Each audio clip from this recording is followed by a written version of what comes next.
திருப்பூர் அப்படியே நான் தமிழ்நாடு முழுக்க போகலாம். இன்னைக்கு தமிழ்நாட்டில் இருக்கிற Tier 1 Tier 2 டவுன்ஸ் எதுவாக இருந்தாலும், ஏன் இன்னும் சொல்லணும்னா வில்லேஜஸ்க்குமே வளர்ச்சியை கொண்டு போய் சேர்த்துருக்கு திராவிட மாடல் ஆட்சி. இதற்கு மூலமுதற் காரணம் டிஸ்ட்ரிபியூட்டட் growth மேலே நம்ம ஃபோக்கஸ். இப்போ ஈரோடுக்கே சொல்கிறேன் பாருங்கள், நீங்கள் ஈரோடு ஹொசூர் அண்ட் கோவை அந்த இண்டஸ்ட்ரியல் காரிடாரில் இருக்குது. ஹொசூர் ஒரு பெரிய இவி ஹப்பாக மாறிட்டு வருது இன்னைக்கு. Kovai again fantastic hub, textile ஹப்னு சொல்லுவாங்க திருப்பூர் கோவை. பட் பெரிய R&D ஹப்பாகவும் பெரிய செமிகண்டக்டர் ஹப்பாகவும் மாறிட்டு வருது கோவை. ஸோ இந்த செக்டர் ஃபுல்லாகவே நீங்கள் தருமபுரி அகேன் பெரிய சிப்காட் அங்கே வருது, பெரிய இவி ஹப் அங்கே இருக்குது ஏற்கனவே, ஓலா மாதிரி நிறுவனங்கள்லாம் அங்கே இருக்குது ஏற்கனவே. இந்த செக்டர் அந்த காரிடார் முழுக்க ஈரோடு சென்ட்ரிக்கா, ஈரோடு கூட அந்த காரிடாருக்குள்ளே வரும்.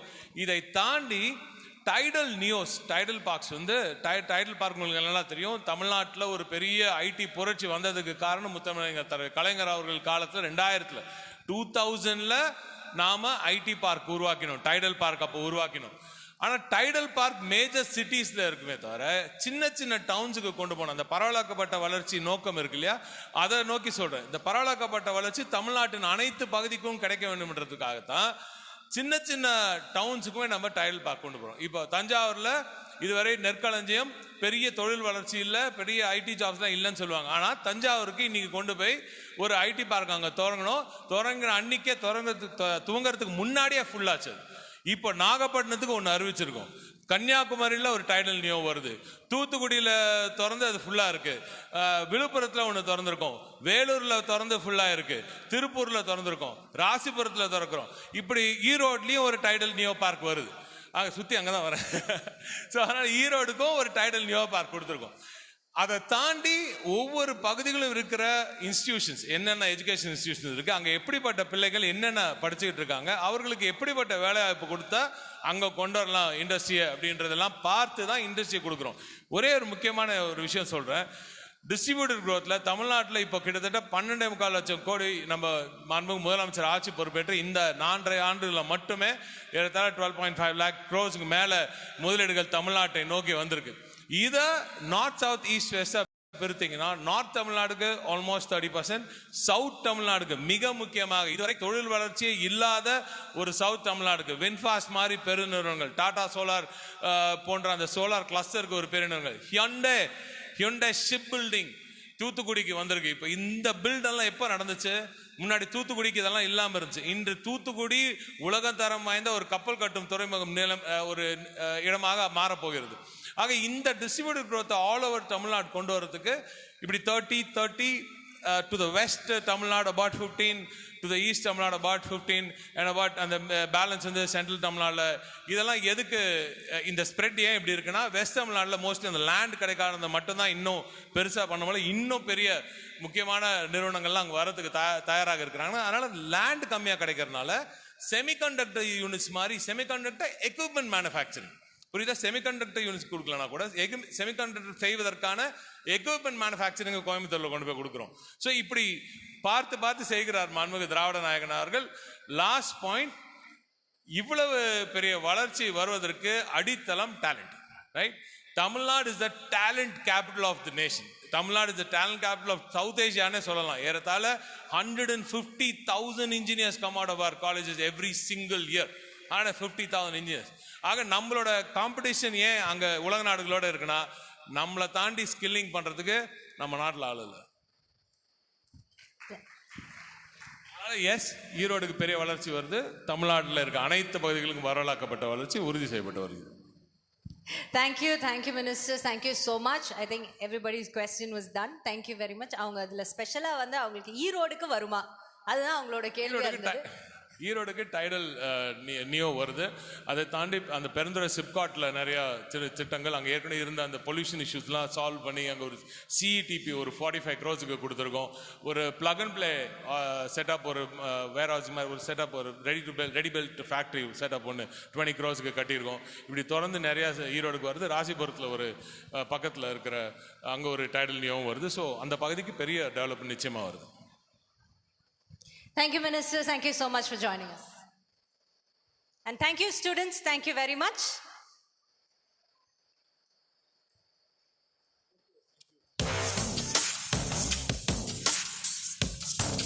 that was a very wonderful session. இன்னும் கொஞ்சம் நேரம் நீடிச்சிருக்கலாங்கிறது மட்டும்தான் எங்களோட ஒரு ஆசையா இருக்கு. டெஃபினட்டா மினிஸ்டர்ஸ் நீங்க 3 பேர் டைம் கொடுத்தா we will do that one more time நினைக்கிறேன். because it's investing hope and faith and ஒரு நம்பிக்கை இந்த குழந்தைங்களுக்கு கொடுக்குது. அவங்க ஒவ்வொரு துறையில இருந்து ஒவ்வொரு கேள்வியை கேட்டாங்க. 3 பேர் 3 துறையை தொட்டு கேள்வி கேட்டாங்க. அந்த தமிழ்நாடோட ஃபியூச்சரும் ரொம்ப அழகா இவங்க வந்து எடுத்து சொன்னாங்க, மாணவ செல்வங்களுக்கு புரியுற மாதிரி. with that note next நம்ம அடுத்த கட்டத்துக்கு போகலாம். இப்போ நம்மளுடைய இந்த உலகம் உங்கள் கையில் நம்ம ஸ்டார்ட் அப் பார்த்தோம். அதுக்கப்புறம் we had a chat with the ministers, students, and அடுத்ததா நம்ம பார்க்க போறது என்னன்னா ரிசர்ச். ஸோ இந்த ரிசர்ச் டிபார்ட்மெண்ட் இருக்கு இல்லையா, that's one of the most boring department சொல்ல மாட்டேன், but it's one of the most difficult department. ஏன்னா அதை கடக்கிறது, ஒரு ரிசர்ச் பண்ணுறது, ஒரு ரிசர்ச் மெட்டீரியல் ரெடி பண்ணுறதுங்கிறதுக்கு வந்து ஏகப்பட்ட செலவாகும், ஏகப்பட்ட பொறுமை தேவை அண்ட் ஏகப்பட்ட சப்போர்ட் தேவை. நம்ம மனசில் நினைச்சாலும் ஒவ்வொரு ஸ்டூடெண்ட் மனசில் நினைக்கலாம், பட் அதை பண்ணி முடிக்கிறதுக்கு ஒரு it takes a village to help. அப்படிங்கிற ஒரு விஷயத்தை நோட் பண்ணிக்கிட்டு நம்மளுடைய சிஎம் அவர்கள் ரிசர்ச் கிராண்ட், அதாவது CMRG research grant and CM ஓட RF research fellowship. ஸோ இந்த 2 திட்டங்கள் மூலமா பயன்பெற்ற 3 பேர் இந்த மேடைக்கு வர போறாங்க. அவங்க வந்து அவங்களுடைய கருத்துக்களை இந்த மேடையில் தெரிவிக்க போறாங்க. Can we have the research department students? ஆஹா, ஸ்டூடெண்ட்ஸா, ப்ரொஃபசர்ஸ்? Okay, hi professor. அவர் ப்ரொஃபசர் சார், ப்ரொஃபஸர் ஆனாலும் ரிசர்ச் பண்ணிக்கிட்டே இருக்கலாம், ரிசர்ச் பண்ணுற ஸ்டூடெண்ட்டான வச்சுக்கலாம். Thank you DD, thank you. And your name ma'am? Priya M, research scholar. Aishwarya, research scholar. Research scholar. Alright, stage is yours. நான் ஏற்கனவே சொன்ன மாதிரி ரிசர்ச்சுக்கு நிறைய நேரம் 4 வருஷம் கொடுக்கலாம், ஆனால் பேசுறதுக்கு என்னால் அவ்வளோ டைம் கொடுக்க முடியாது. So please excuse me, please let's, but we'd love to hear whatever you have to say. Thank you Didi, thank you so much. I'm Dr. Santosh. Government arts college, actually Nandanam arts காலேஜ்னு ஜென்ரலாக சொல்லுவேன், அது அவங்களே தான் நானும். Okay, நான் ஏதோ ஒரு சின்ன எலிமெண்ட்ரி ஸ்கூல் கவர்மெண்ட் ஸ்கூலில் படிச்சுட்டு இப்போ நான் அங்கே ப்ரொஃபஸராக இருந்தாலும் என்னோட டியூட்டி டீச்சிங், பட் என்னோட பேஷன் இஸ் ரிசர்ச். ஸோ ஒரு 15 இயர்ஸாக அதை ஸ்ட்ரகிள் பண்ணி ரிசர்ச்சுக்கு ஃபண்டு, அது நிறையா funding agency, DVD, DST and ICMR, எதுவுமே நமக்கு ஒன்றும் கிளிக் ஆகலை. சரி, நம்ம ரிசர்ச் பண்ண வேண்டாம், விட்டுறலாம், there is nothing to do அப்படின்னு டீச்சிங் போகலாங்கிற டைமில் தான், கரெக்டான டைமில் CMRG, chief ministers research grant apply பண்ணேன். ஃபஸ்ட்டு ஸ்லாட்டில் அப்ளை பண்ணோம். இட்ஸ் ஹியூஜ் காம்படிஷன் ஆக்சுவலாக. ஸோ இமீடியட்டாக I got it. Nearly 30 lakhs எனக்கு ரிசர்ச் கிராண்ட் கொடுத்தாங்க. ஸோ நார்த்லேருந்து எனக்கு கிடைக்காத கிராண்டு, அதுக்கான ஸ்டூடெண்ட்ஸ் அப்ளை பண்ணவங்க எல்லாருமே பார்த்தீங்கன்னா நார்த்லேருந்து இங்கே ரிசர்ச் பண்ணக்காக அப்ளை பண்ணியிருக்கிறாங்க. இப்போ என்னோட லேபில் I have a facility, research பண்ணக்கூடிய ஆல் ஓவர் இந்தியாவிலேருந்து பண்ணாங்க. நந்தனம் ஆர்ட்ஸ் காலேஜில் வந்து ரிசர்ச்னு ஒன்று இருக்குது அப்படின்னா because of CMRG. Thank you guys, thank you so much, thank you for the opportunity, thank you. Good evening one and all. Myself Priya, I'm a research scholar from Tyagarajar College. என்னோட primary aim வந்து to develop a therapeutic potential of transdermal patches from medicinal plants for the wound healing of diabetic patients. நான் வந்து ஒரு 4 girlஸில் ஒரு ஆளாக இருக்கேன். என் அம்மா அப்பாவுக்கு நாங்கள் 4 பொம்பளை பிள்ளைங்க, நான் 3வது பொம்பளை பிள்ளை. நான் first standard to 12 plus BSc எல்லாமே ஒரு கவர்மெண்ட் ஸ்கூலில் காலேஜில் தான் முடித்தேன். பிஎஸ்சி முடிஞ்ச உடனே எனக்கு மேரேஜ், ஏர்லி மேரேஜ். ஒரு மேரேஜ் முடிஞ்சதுக்கப்புறம் ப்ரைமரி ஸ்கூலில் வந்து சயின்ஸ் டீச்சராக ஒர்க் பண்ணேன். ஜஸ்ட் 6000 rupees தான் எனக்கு மந்த்லி சேலரி.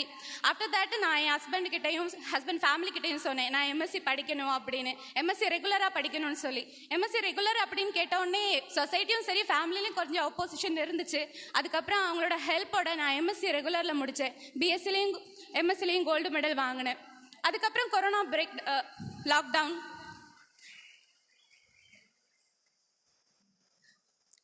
டவுனுக்கு அப்புறம் எனக்கு ஒரு பாப்பா வந்து சிசேரியன் தான். ஆஃப்டர் தட் ஒரு செகண்டரி ஸ்கூலில் வந்து சயின்ஸ் டீச்சராக ஒர்க் பண்ணேன்.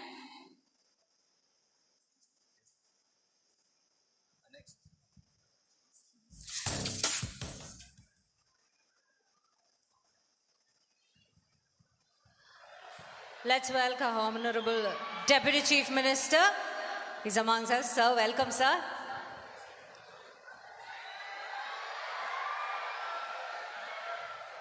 Honorable Minister Anbil Mahesh அவர்களும் இருக்காங்க. வணக்கம் sir, thank you so much for joining us and please continue. Science டீச்சராக ஒர்க் பண்ணேன்.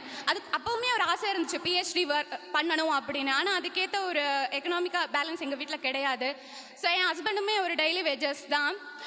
ஆஃப்டர் தேட் ஸ்கூலில் டீச்சராக ஒர்க் பண்ணிவிட்டு நான் பிஹெச்டி எக்ஸாம் கிளியர் பண்ணேன். அதுக்கப்புறம் ஒரு தியாகராஜர் காலேஜில் பிஹெச்டி ஜாயின் பண்ணேன். அந்த டைமில் தான் CMRF chief minister research fellowship exam conduct பண்ணாங்க. 120 மெம்பர்ஸில் ரேங்க் லிஸ்ட்டில் நானுமே செலக்ட் ஆனேன். மந்த்லி 25,000 rupees எங்கள் அக்கௌண்ட்டுக்கு டைரெக்டாகவே வந்துடும். Plus 10,000 rupees contingency. 2 இயர்ஸ்க்கு அப்புறமா 28,000 rupees டைரெக்டாக எங்கள் அக்கௌண்ட்டுக்கு வந்துடும். 25,000 கண்டிஜென்சி.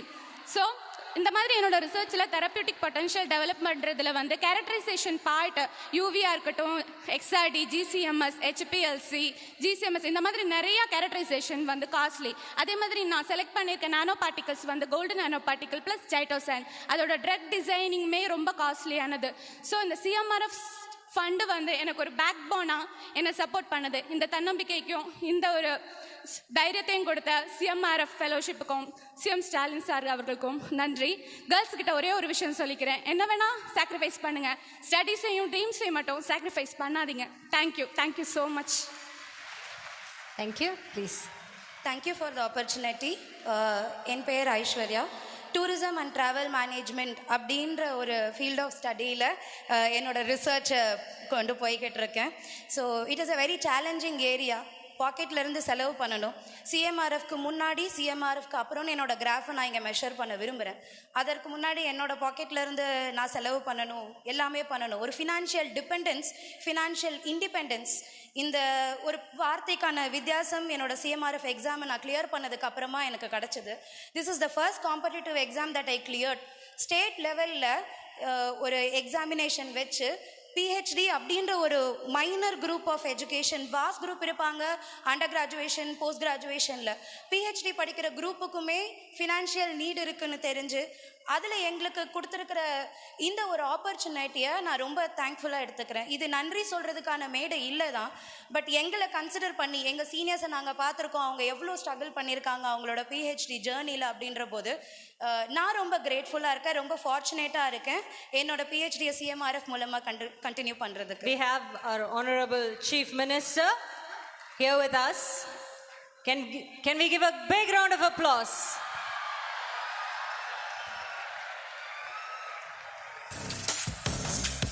மாண்புமிகு தமிழக முதல் அமைச்சர்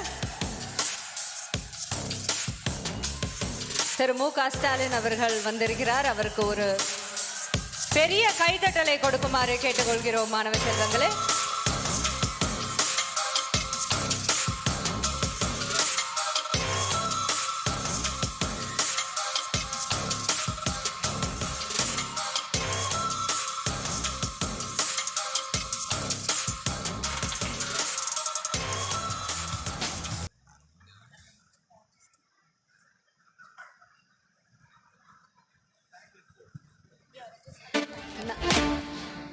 நம்மளுடைய நவீன தமிழ்நாடை இன்னும் மேலும் மேலும் மெருகேற்றிக் கொண்டே வருகிற நம்மளுடைய முதல்வர் அவர்களுக்கு எல்லாம் சேர்ந்து ஒரு பெரிய வணக்கத்தை அளிப்போம். Sir, thank you so much for joining us.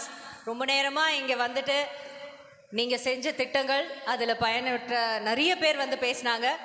I think இவங்க 3 பேரும் ரொம்ப லக்கி உங்கள் முன்னாடி பேசுறதுக்கான ஒரு வாய்ப்பு கிடைச்சிருக்கு. So Aishwarya, please go ahead. So நான் சொல்லிட்டு இருந்த மாதிரி இது நன்றிக்கான மேடை இல்லை. ஆமா, இது நன்றி சொல்ல முடியாம எங்களால தவிர்க்க முடியாது. எங்க ஏரியாக்காக, எங்க ஏரியா ஆஃப் பிஹெச்டி அப்படின்ற ஒரு மைனியூட்